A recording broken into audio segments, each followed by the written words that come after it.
Hello guys, আসসালামু আলাইকুম। কেমন আছেন? আশা করি ভালো আছেন। মুশফিক আর ফারহানের অসাধারণ নাটকের স্ক্রিপ্টগুলো এই ভিডিওতে রয়েছে। চলুন দেরি না করে নাটকের স্ক্রিপ্টগুলো দেখি। আশা করি অনেক ভালো লাগবে। প্রেমের ব্যর্থতাকে কেন্দ্র করে নাটকটি বানানো হয়েছে। ভিডিওটি ভালো লাগলে অবশ্যই লাইক, কমেন্ট, শেয়ার করবেন, চ্যানেলটি সাবস্ক্রাইব করবেন। দুলা ভাই কি দেখা যায়? আসমানের চাঁদ। ভাই রে, আমার এই বইন্ডারে তোর হাতে তুলে দিলাম ভাই, তুই ওরে আদর যত্নে রাখিস, ওরে অনেক আদর যত্নে আমি বড় করছি রে ভাই।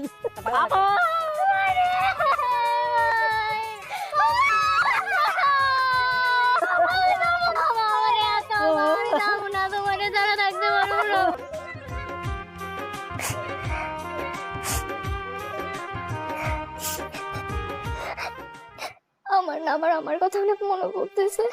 আমি কখনো আমার আব্বাকে ছাড়া একা থাকি নাই, আপনি কি এতক্ষণ আম্মুর জন্য কাঁদছিলেন? কখনো এরকম থাকি নাই তো।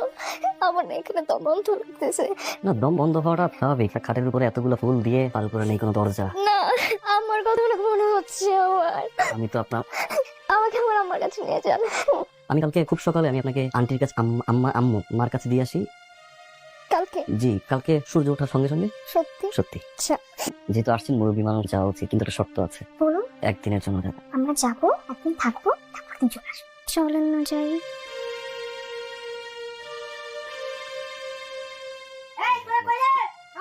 হ্যালো, আসসালামু আলাইকুম। ওয়ালাইকুম, ভালো আছো? হ্যাঁ দুনিয়া, আসসালামু আলাইকুম। ওয়ালাইকুম সালাম। কেমন আছো মা? ভালো, ভালো আছেন? হ্যাঁ আছি। সব কথা কি বাইরে বসে বলবি? ভিতরে চলেন, ভিতরে আসুন।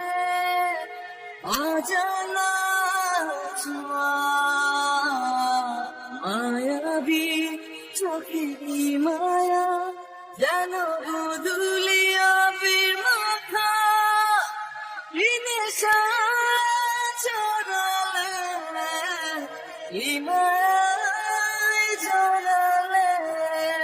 এখন কি মনে হয় জানেন, আমার জীবনে এরকমই একজনকে সব সময় চাচ্ছিলাম।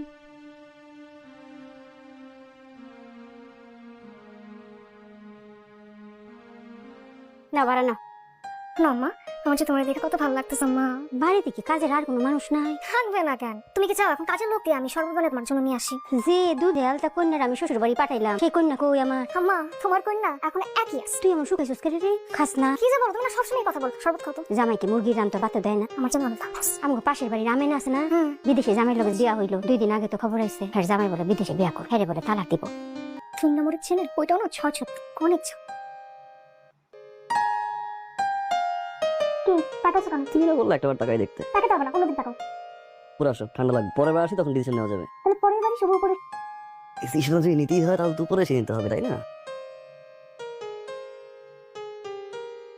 নতুন কোনো খোঁজ খবর পাই না কেন? আমি যে গেলাম কত সুন্দর করে বুঝাই আসলাম, তো খবর কো? আমি চেষ্টা করতেছি মা, এমন তো না যে আমি চেষ্টা করতেছি না, আমরা দুজনেই তো চেষ্টা করতেছি। তোমার একটা কথা বলি, হ্যাঁ, যখন আল্লাহ দিবে তখনই হবে।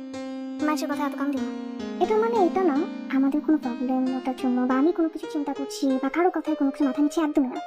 তুমি ওভাবে তাকাও না, তুমি আমার দিকে তাকাও। কারণ তুমি যখন অন্য দিকে তাকিয়ে থাকো তার মানে নিশ্চয়ই কিছু একটা মাথা মারো। আচ্ছা, আমি তাকাইলাম, বলো। রেগুলার চেকআপের জন্য তো মানুষজন ডক্টরের কাছে যায়। আমরা এখন পর্যন্ত গিয়েছি কখনো? না। একটাবার যাই আমাদের ডক্টরের কাছে। ভালো আছে। ডাক্তারের রিপোর্টে যা আসছে এটা হয়ে গেছে, এটা নিয়ে তো আসলে মন খারাপ করার কিছু নাই বা এটা নিয়ে বলার কিছু নাই। কিন্তু ডাক্তার তো এটাও বলছে না যে সমস্যাটা কিছুদিন পরে ঠিকও হয়ে যেতে পারে। ডাক্তারের রিপোর্ট কতটুকু সত্যি কতটুকু মিথ্যা আমি জানি না, তো আমি তোমাকে ভালোবাসি, এটা সত্যি। একটা অনুরোধ রাখবা, ডাক্তার যে কথাগুলো বলছে এগুলো কাউকে বলার দরকার নেই।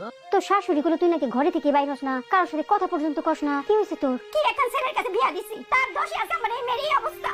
আমা, তুমি খালি ওর দোষ দাও কেন? আরে ওর দোষ দিব তো কার দোষ দিব? ওর কোনো দোষ নাই মা, আমার দোষ না। আমি জীবনে মরতে পারব না। আমি সত্যি এখন আর আবেগ দেখায় কোনো লাভ নাই। এতদিন ধরে বলছেন আমার ছেলের সমস্যা, ছেলে বিদেশ করে, তার নানান ধরনের সমস্যা আছে, সব মাইনে নিছি, কিচ্ছু বলিনি। আমি তো আপনার মেয়েকে এই বাড়ি থেকে জোর করে বের করে দিই নাই। তার ভরণ পোষণ, তার খরচ সবকিছুই আমরা দিই, কিন্তু আমি আমার ছেলেকে আবার বিয়ে দিব, কারণ আমার তো বংশ রক্ষা করতে হবে নাকি? আচ্ছা, আপনি আমার বাড়িতে আসছেন, দুই পক্ষেরই সিদ্ধান্তের কথা শুনলাম, কিন্তু আমার কাছে মনে হচ্ছে আমি আপনার মতো আরেকটা বাড়ির বিচারে আসছি। বিষয়টা যে আমার যে সিদ্ধান্ত বা মতামতের দরকার, এটা দুই পক্ষই ভুলে গেছে।